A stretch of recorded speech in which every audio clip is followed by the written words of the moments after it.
चढ़ई गाँ सरकारी उच्च प्राथमिक विद्यालय वार्षिक उत्सव अनुष्ठित।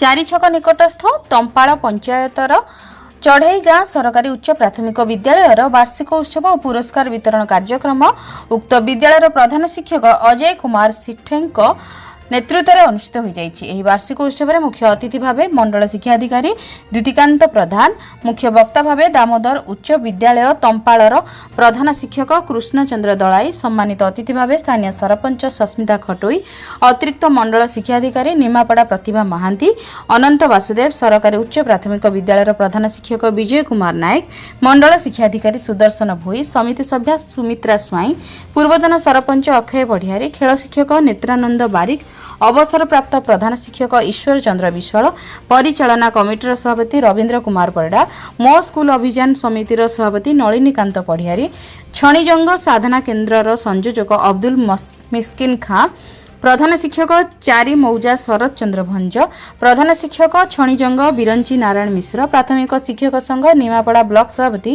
राजेंद्र कुमार विश्वाल, संपादक कल्याण कुमार स्वाई, उपसभापति विजय कुमार नायक, सह संयोजक कृपा सिंधु प्रधान जोगदे आनुष्ठानिक भाव उत्सव कार्यक्रम आरंभ करथिले।